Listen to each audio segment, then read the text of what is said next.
বিএনপিকে বলবেন না আপনি, তাহলে কিন্তু হ্যাসনাস্ত শিকার হবেন। আবার যে কোনো মুহূর্তে কিন্তু আপনি দেশান্তর হতে পারেন। আপনি এই জামাতের পক্ষে কথা বন্ধ করেন। ওই যে মিজানুর রহমান আজারী বক্তব্য রাখে বিএনপির বিপক্ষে, এত সাহস সে কোথায় পায়? এই মিজানুর রহমান আজারীর জন্য সারা বাংলাদেশে মানুষ কাঁদছে না? আপামর জনতা দল মত নির্বিশেষে ওনাকে যখন এই স্বৈরাচারী শেখ হাসিনা দেশান্তর করে মালয়েশিয়ায়, সবাই আমরা আফসোস করছি না? জামাতকে যখন ওই যে 28 অক্টোবর পল্টনে একে পিঠে মারছে, আমরা আফসোস করি নাই? আমরা একসাথে কাজ করি নাই? এত ষড়যন্ত্র কিসের? ক্ষমতা নেওয়ার জন্য এত ষড়যন্ত্র কিসের? ভোটে আসেন, ভোট হবে, যে জিতবে সে জিতবে।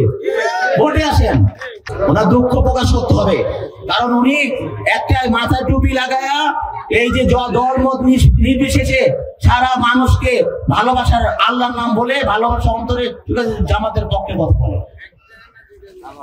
আপনি এই জামাতের পক্ষে কথা বন্ধ করেন, নাহলে এই দেশের মানুষ যেভাবে আপনার এই যে মাহফিল করে, মাহফিলে কিন্তু আপনি হ্যাসনাস্ত শিকার হবেন এই মুসলিম লীগের কারণে। কারণ এই মুসলিম লীগ কিন্তু বিএনপিকে পছন্দ করে, এই মুসলিম লীগ কিন্তু অন্য সংগঠনকে পছন্দ করে, কিন্তু আল্লাহর নামে স্লোগান দিয়ে ধর্মের কথা বলে মাথায় টুপি লাগিয়ে পাঞ্জাবি পরে বিএনপিকে বলবেন না আপনি, তাহলে কিন্তু হ্যাসনাস্ত শিকার হবেন। আবার যে কোনো মুহূর্তে কিন্তু আপনি দেশান্তর হতে পারেন। সুতরাং সাবধান হয়ে যান। ওই যে কামরুল, গমচোর কামরুল, আমলিকে টাকু কামরুল, গমচোর কামরুল, ওই যে টিভিতে দেখা গিয়েছে না, সে সিঁড়ি দিয়ে উঠতে গিয়ে লিফট বন্ধ না, কারেন্ট নাই না, লিফট নষ্ট হয়ে গেছে, কোনটা সে ভুলে গেছে। এই বিএনপি কি পরিমাণ নিপীড়ন নির্যাতন চালিয়েছে, পায়ে গুলি করে তাকে ল্যাংড়া সিএমএম কোডে নালতলা উঠিয়েছে না, আমলি উঠিয়েছে। লিফট নষ্ট, কারেন্ট বন্ধ করে ওই যে আমাদের অন্তর্বর্তীকালের সরকার ডক্টর ইউনূসকে পায়ে হেঁটে 9 তলায় উঠিয়েছে সিএম করে। আজকে সে তার লিফট নাকি নষ্ট হয়ে গেছে, গালাগালি করে না, ওকে টাইনা হেসরাইয়া 9 তলায় উঠার দরকার ছিল।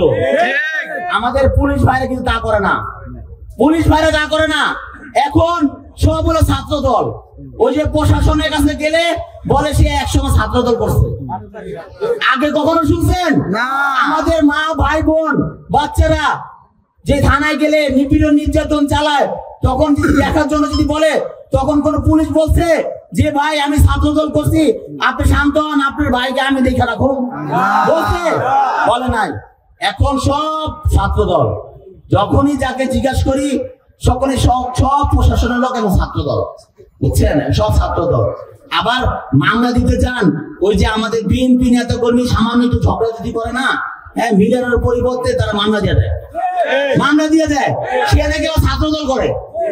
শুধু নট অনলি শিল্প অঞ্চল, ঢাকা মহানগর উত্তরে 26টি থানার ব্যাপারে আমি বলতেছি, সবাই শ্রম নিচ্ছে, সবাই তারা ছাত্র দল। আবার কিন্তু আমাদের নেতা কর্মী নামে মামলা দিয়ে দেয়, ওই পেপারে উল্টা পাল্টা নিউজ করে হলুদ সাংবাদিকরা, আবার এরা আবার মামলা দেয়। তাহলে এমন বাংলাদেশ ঠিক আছে না? কিন্তু সুতরাং সবাই সাবধান কিন্তু ভাই, এই হাসিনার ষড়যন্ত্র কিন্তু এখনো শেষ হয় নাই। হাসিনার এই পুলিশ বাহিনী কিন্তু এখনো আছে, খালি থানা পাল্টাইছে, পুলিশ কিন্তু বসে থাকে নাই। অন্য থানার পুলিশ ওসি এ থানা আসছে, এ থানা ওসি ওই থানায় গেছে, ওই থানায় কিন্তু তাকে চিনা, সে ওই থানায় যায় বলে সে এক সময় ছাত্রদল করছে।